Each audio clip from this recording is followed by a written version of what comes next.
In this series, I'm working with a set of 3 and a very simple palette. I'll leave a list in the description below. And a selection of mark making tools, a brayer, Mod Podge, and my heavy gel gloss by Golden. I'm starting with a China marker. I just use black and white.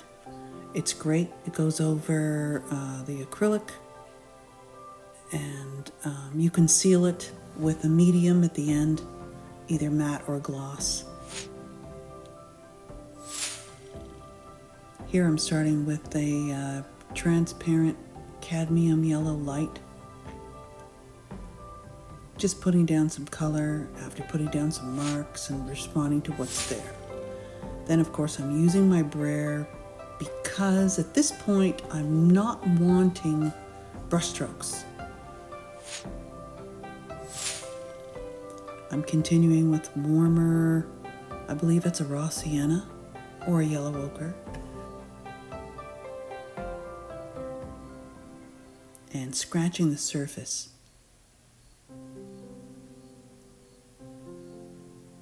I usually start with a larger piece of collage paper. This one is just leftover scraps, probably made from my cleaning my brayer at the end or in between artwork. And trying to get the entire surface covered here so I don't have any bubbling.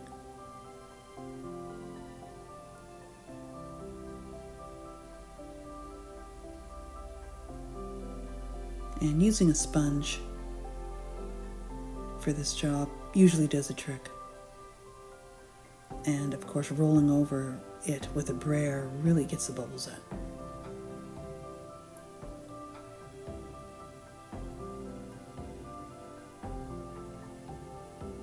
I believe the Mod Podge I'm using here is a matte Mod Podge.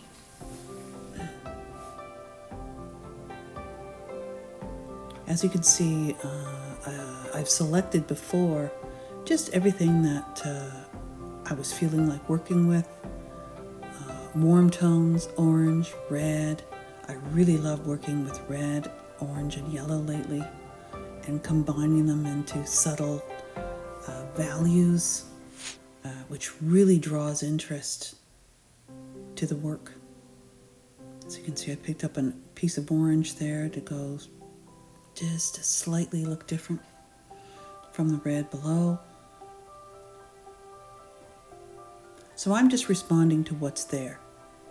Intuitively, I may or may not find what I'm looking for above.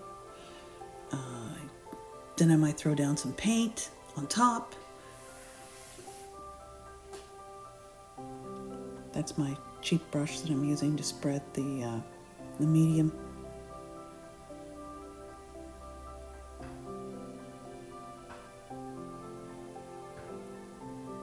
As you can see, I'll just grab a piece and just move it around until something speaks to me. And I like tearing. It depends. If I'm bringing it right to the edge, I'll trim it with the scissors so it fits it perfectly. Oh, I want something larger here. This is a cooler piece of red collage paper, as you can see. I think that's manganese or crimson underneath.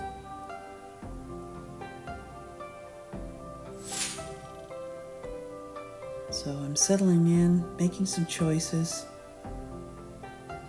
I think I'm thinking of dividing the substrate, which is this heavy printing paper, into simple grids or just 3 areas horizontally. We'll see what happens.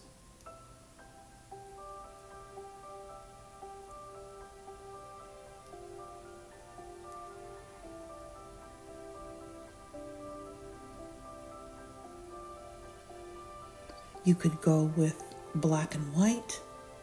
I can see that being a really interesting possibility. And then adding color.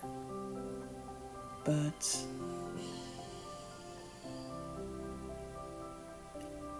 I'll be making another video on how I create my collage papers there. That's with some tools with a jelly printing plate.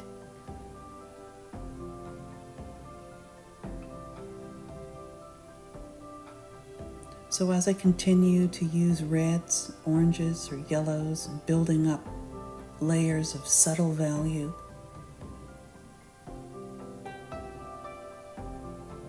the works now are starting to take shape.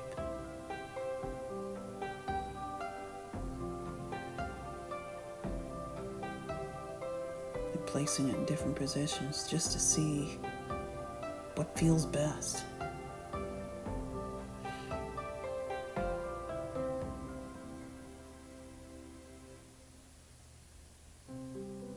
That's the good thing about collage. You can just move it around. You don't have to make a final commitment until it just, it's there.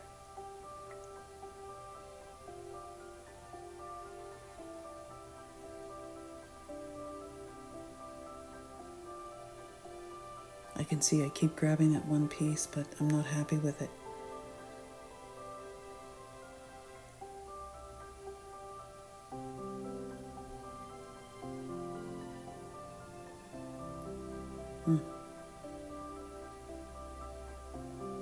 Nice, that piece was too big, so I scaled it down.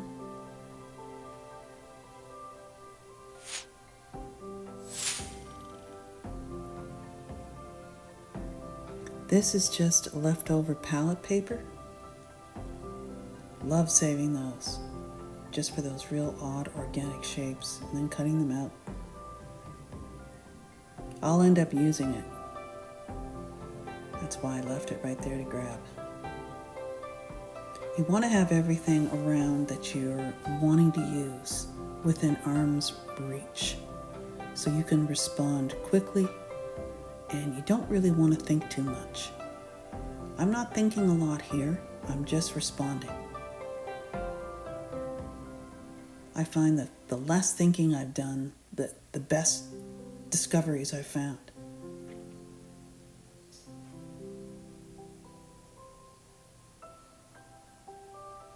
I'm liking that little bit of blue in the piece on the far left.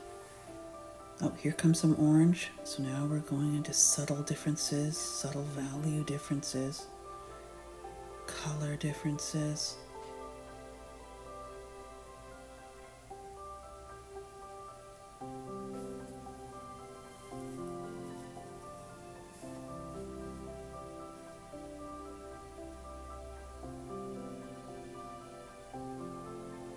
So as you notice, I'm putting a little bit of the same color, more or less, in each one, so that they feel the same, but yet they're very different from each other.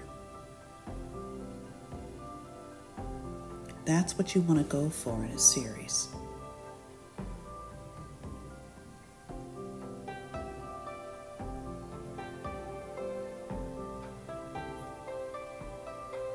That piece of turquoise moves around a lot. Oh, here we go. Nice. So I just rub along with my nail, make a mark, know exactly where to cut it, and down goes the medium. The marks that you start with in your very, very first layer may or may not end up showing up, but that's okay. That's what you just call an activator. You're activating the substrate just to get things going.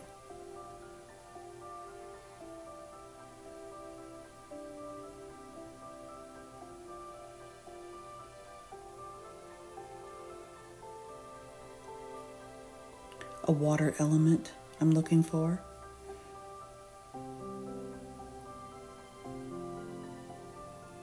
In this abstract series, I'm not using any of my usual imagery.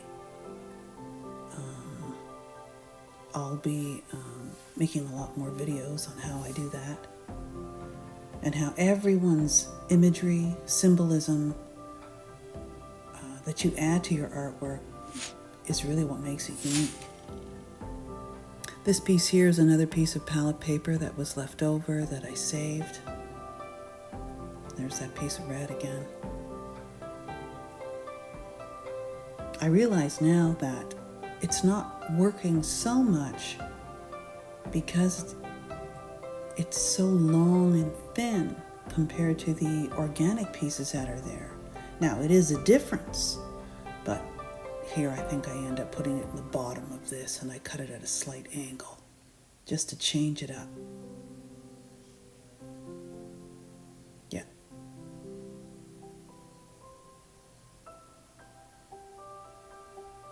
And I'm liking that orange vertical shape on the right in the piece on the left. I don't know, it just seems to have a sort of like a human quality or something.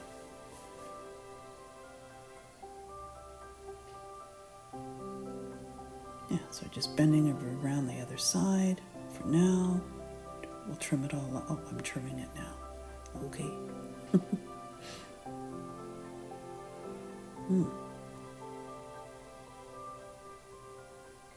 You'll also find, if you ever get to the stage where you can record your art process, and then when you have some time, you can watch it. You'll find, I'm finding anyway, that, oh wow, when I'm watching, gee, why did I do that? I could have chose that piece, or oh, I should have put that down. And if you make a note, it's really important to keep notes as to, depending in your series, what you're going for, the important things you want to remember. So, recording your art process has more than one. It's very helpful. I don't know why I'm using that sharp, pointy piece.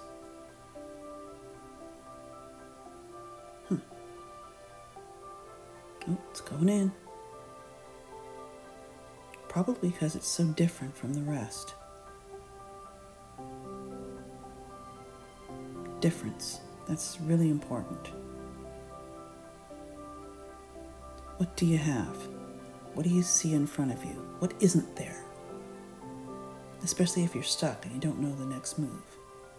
But still, you don't want to think too much. You just want to keep that going.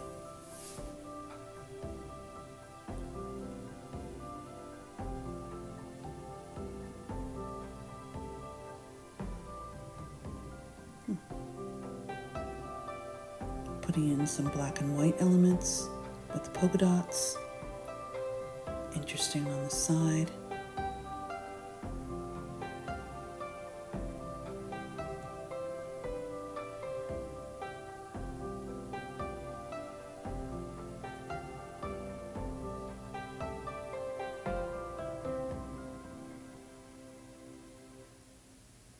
I must be thinking about my next move. Oh, here we go. This is your corrugated cardboard, packing material. Save interesting packing material. You want to be careful and just save your favorites because you end up with just tons of it. So this can make vertical lines or horizontal lines. And once you use it enough times and you create this layers of acrylic paint on it, it stiffens up and it becomes even better. The lines are subtle. And you don't really know what you're going to get. And that's the fun part. Surprises are good. Oh, I'm lighting it up a bit because just adjusting that value. I want it to a little bit more contrast. Let's see. Will I put it over the same or elsewhere? Oh, there I go.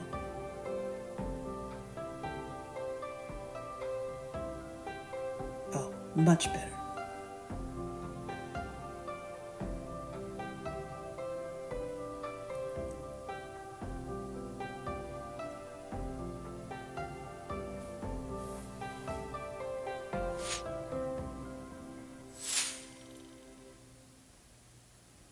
So text. Text to me is really important.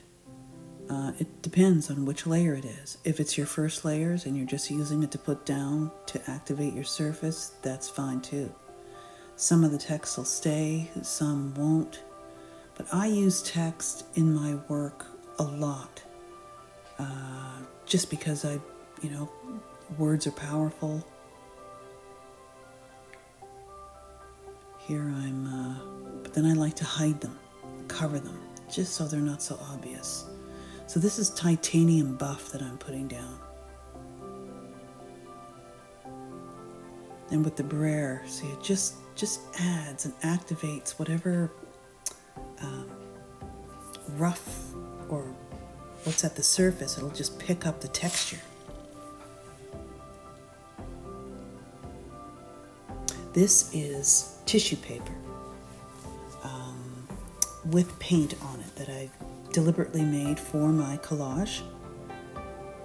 Big sheets, just putting dots, marks, using acrylic, and then letting it dry. It's great because it's so transparent. It lets you see what's underneath. Yes, that's why I'm pointing to that. You can make these in batches, and you can use black and white, warm temperatures, cool temperatures. Oh, putting some more down over here.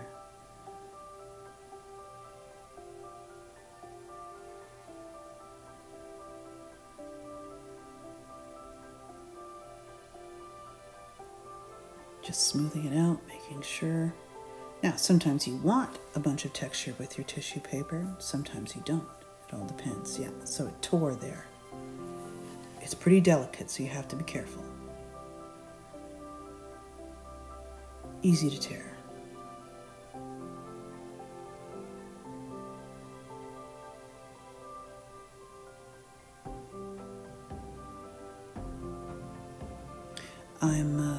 I discovered a bubble there. So what I'm doing is I'm using that sharp, it's a potter's tool, and you can also use a razor blade or an X-Acto knife, cut into it, and then reflatten it again, and the bubble will disappear.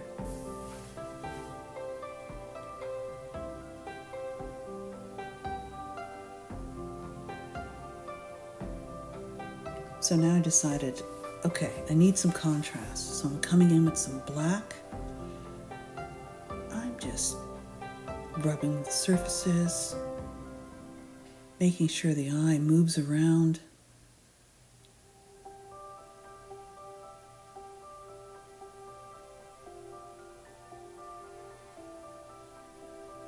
More text. I'm always looking for old books discarded from the library, old books from yard sales, anywhere. You tear the pages, you can cut out the words separately. It just adds so much more interest to your work.